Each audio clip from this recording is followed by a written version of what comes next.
Buen día, buenas tardes, buenas noches, a la hora que se encuentren. ¿Cómo están, queridos alumnos? Estamos una vez más para desarrollar la clase número 6 del contenido de la unidad número 4 de las técnicas proyectivas y el proceso psicodiagnóstico. En esto se refiere eh, a la entrevista para la aplicación de los test. Primeramente vamos a ver lo que es la entrevista clínica para la evaluación psicológica. La entrevista es una conversación que se da entre dos personas basada en un proceso dinámico que busca obtener un diagnóstico de la situación clínica del paciente. El principal objetivo es identificar, comprender, describir y destacar las características, conductas, capacidades y limitaciones importantes o patológicas del sujeto a fin de orientar, prevenir, modificar y o dar un tratamiento a los problemas o comportamientos encontrados. Hay unas características muy importantes que debemos de tomar en cuenta en la entrevista clínica. Lo primero es que brinda un estudio amplio y profundo del paciente. El segundo, obtiene información anamnésica del paciente y también permite abordar al sujeto como una unidad. Posibilita el establecimiento de hipótesis que deben ser comprobados, brinda datos de carácter objetivo, fechas, distintas escuelas, escolaridad alcanzada, número de hijos y datos de carácter subjetivo, opiniones, altitudes, valoración, etcétera. Hay unas reglas básicas muy importantes de la entrevista que debemos de tener en cuenta. Lo primero es no formular preguntas en sentido negativo. Por ejemplo, no ha bebido mucho, ¿verdad? El segundo, no formular preguntas dobles. Por ejemplo, ¿ha experimentado cambios respecto al sueño de su apetito o de en su apetito? Tercero, evitar las preguntas que ingenúan a una pregunta. Por ejemplo, ¿le ha ocasionado la bebida problemas serios, por ejemplo, en el trabajo? Preguntar por datos precisos como fecha, hora, número, etcétera. Formular preguntas cortas para evitar confundir a la persona y que ocupe un tiempo que debe determinarse a obtener información. Estar atento a temas que pueden requerir exploración e incluso momentos en los que la persona no habla de aspectos importantes, hay que prestar atención por si surgen nuevos temas que hay que tratar. Bien, ¿qué qué información recoge y cómo? Primero lo que nosotros tenemos que ver es la historia clínica, que es muy importante para nosotros, ¿verdad? Lo primero y lo primero. El segundo, el examen del estado mental, si se ubica en tiempo, espacio, ¿verdad? Todo eso tenemos que ir indagando. Y por tercero, tenemos nosotros el diagnóstico clínico. Bien, dentro de lo que va a ser el historial clínico, debemos de identificar primero los datos de filiación, datos personales de la institución o profesionales que remiten al menor, ¿verdad? Motivo principal de la consulta, etcétera. Eso va en datos de filiación. La historia evolutiva de los trastornos. ¿Quién acompaña al menor, si es menor, durante el día? ¿Qué le sucede desde cuando está así? Tratamientos previos, resultados obtenidos al tratamiento de los mismos. El entorno del menor, estado de ánimo, comportamientos, mecanismos de defensa, autoimagen, relación con su entorno, incluyendo el familiar, juegos recreativos, características del sueño, alimentación, actividades durante el día normal. Luego tenemos los antecedentes personales que comprenden la concepción del embarazo, características de latencia, alimentación preescolar. El desarrollo evolutivo, en esto incluye desarrollo psicomotor, lenguaje, evolución afectiva, control de esfínteres, evolución de la anatomía personal, escolaridad, sexualidad, enfermedades somáticas, intervenciones quirúrgicas, actitud de los padres frente al desarrollo del niño. Antecedentes familiares, antecedentes paternos y maternos, antecedentes familiares de interés psiquiátrico, dinámica familiar, características sociales. Luego, en el historial clínico, lo que debe contener en forma precisa, entonces tenemos 11 pasos. Datos de identificación del paciente, datos del referente y motivo de referencia derivado, motivo de consulta sería, queja o motivo de consulta, descripción del problema actual, interferencia, consecuencias del problema actual en la vida diaria, la historia y evolución del problema actual, historia psiquiátrica, problemas mentales anteriores y tratamientos, historial médico, información biográfica relevante para la comprensión del problema, por ejemplo, aspectos familiares, infancia académica, laboral, social y sexual. Los antecedentes familiares y, por último, la personalidad premórbida. Entonces acá tenemos un poquitito para que podamos dar en cuenta. Siempre podemos nosotros, inclusive, ¿verdad? Dentro de lo que va a ser nuestra entrevista, eh, tener en cuenta que podemos nosotros realizar un familiograma, ¿verdad? Entonces, en la estructura familiar nosotros podemos poner el cuadrado que equivale al varón y el redondo es la mujer, ¿verdad? Entonces nosotros podemos hacer, acá por ejemplo nos indica todos los que están vivos y los que están ya, los que ya se fueron, por ejemplo, podemos poner nosotros, si es varón, ponerlo de esta manera, ¿verdad? Eh, que ya no está, ¿verdad? Se le raya nada más. Entonces nosotros tenemos en ese sentido. Y así sucesivamente. El historial clínico es muy importante hacer a través de la estructura familiar del genograma, porque nos evita a nosotros explorar mucho, o sea, es ir marcando nada más lo que nosotros debemos de analizar, ¿sí? Bien. El examen del estado mental es importantísimo que lo hagamos porque es importante entender que la exploración del estado mental se ha descrito como el equivalente al examen físico en la medicina general y también nos proporciona información para el diagnóstico y elaboración de hipótesis sobre la persona, que contiene apariencia y conciencia de enfermedad, conciencia, alerta, orientación, atención, memoria, percepción, imágenes mentales, lenguaje y habla, forma y contenidos del pensamiento, expresión afectiva y emocional, actividades motoras, conducta intelectual, funciones fisiológicas, inteligencia y capacidad intelectual, actitudes, capacidades cognitivas generales y área social y relaciones interpersonales.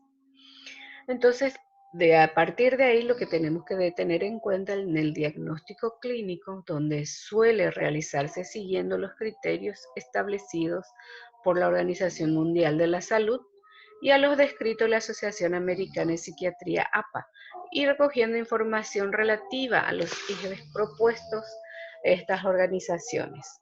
Entonces, para ello resulta útil realizar un análisis funcional del caso detallando los antecedentes y consecuencias de las conductas problemas y explorando cómo las cogniciones, las conductas y el contexto. Entonces, para clasificar un poco la entrevista tenemos tipos, ¿verdad? Entonces, primero la clasificación de la entrevista es la diagnóstica, ¿verdad? Tiene como objetivo obtener información. Entonces, el diagnóstico, nosotros debemos de recabar toda la información posible dentro de esta, donde entra los estudios, los test que nosotros aplicamos en las sesiones sucesivas, ¿sí? Después tenemos la entrevista terapéutica, que tiene como objetivo modificar conductas, actitudes y valoraciones. Eso ya vamos trabajando con el cliente en el transcurso también de las sesiones. Luego tenemos la entrevista de orientación, que tiene como objetivo suministrar las informaciones pertinentes, ¿sí? Bien. La entrevista como proceso de evaluación psicológica se divide en tres. Primero es el inicio, donde nosotros tenemos la atención a la ansiedad o desconfianza del paciente. Establecimiento de rapport, que es muy importante para que podamos nosotros obtener buena información.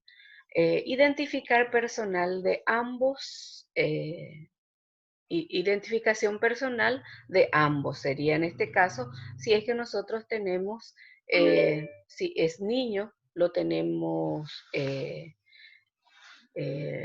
lo tenemos que hacer de los padres y del mismo, ¿verdad? Y si es pareja, es importantísimo también que nosotros recabemos la información de ambos. Explicar el proceso de la evaluación y prestar marcada atención. En el desarrollo lo que debemos tener en cuenta es tener un plan de entrevista escrito o mental, permitir que la persona interesada exponga hechos y modos, luego ayudarle a llenar omisiones, formular preguntas claras sin lenguaje técnico, dejar que el paciente exprese libremente sus ideas y expresar una sola pregunta cada vez. No hacer preguntas directas, siempre tiene que ser indagatoria. O sea, aquel que nosotros tenemos que estar dando pie para que ellos puedan ir contestando a las preguntas. Bien, y en el cierre lo que tenemos que tener en cuenta es determinar después de que haya obtenido información significativa. No terminar un momento donde el paciente muestre ansiedad. Dejar al entrevistado la oportunidad de agregar algo más. Resumir el aspectos tratados, prescripción de la acción u orientación. Apreciación final y la despedida formal. Es muy importante que nosotros tengamos en cuenta. Informe la entrevista psicológica. Es importante que nosotros llenemos esto para que podamos tener también nosotros nuestras percepciones y así dar el cierre con el paciente a nivel escrito o verbal. Entonces, en datos de filiación ya sabemos lo que incluye las historias evolutivas de los trastornos, problemas principales, el entorno, los antecedentes personales, el desarrollo evolutivo, antecedentes familiares, exploraciones, el diagnóstico, si es que las hay, ¿verdad? O presuntivo, que es importante que nosotros manejemos, que debe de ser así, el tratamiento y las observaciones. En el planteamiento para la elección de la batería de los test es importante que nosotros entendamos que debemos de tener tipos de baterías de test, donde si ya tuvimos nosotros los datos pertinentes necesarios de la entrevista, entonces es importante llegar al punto de elaboración de las hipótesis, ¿verdad?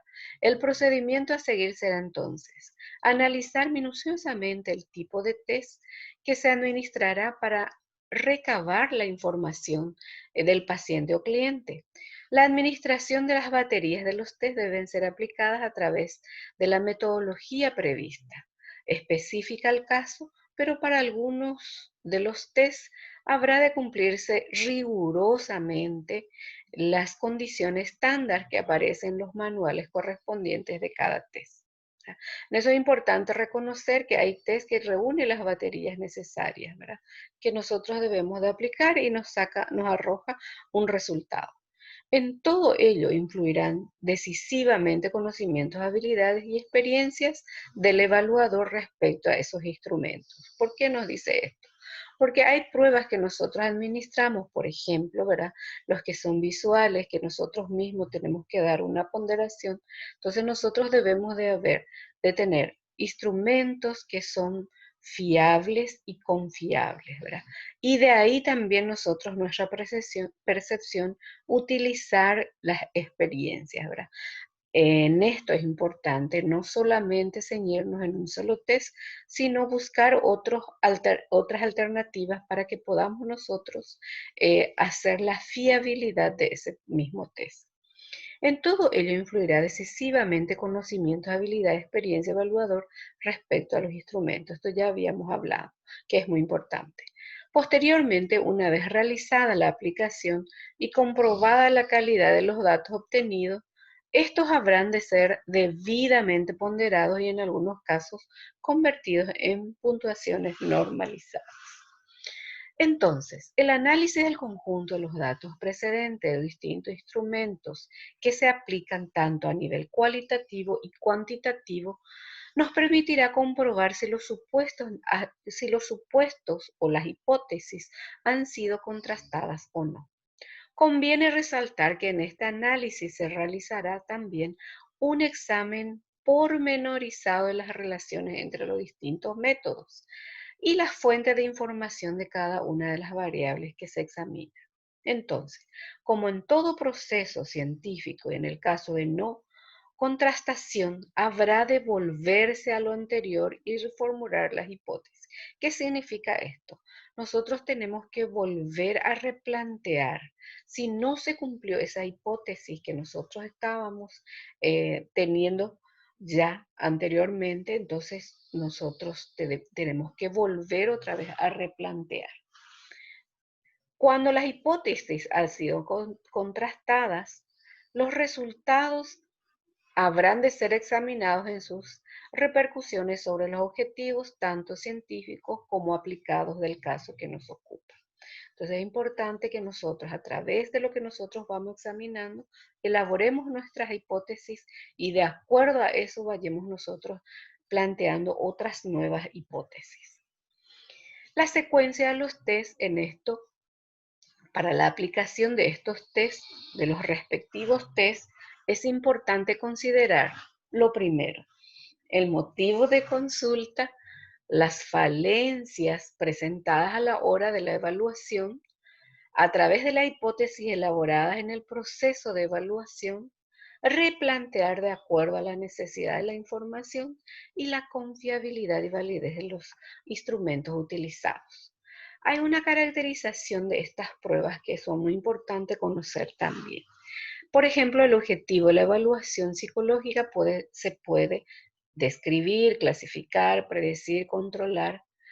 Estas acciones se pueden definir como describir las características de personalidad de un sujeto, clasificar a la persona en una categoría determinada, predecir el futuro comportamiento de un sujeto y controlar determinadas características actuales en una persona para confrontarlas con posibles cambios de comportamientos en un momento posterior.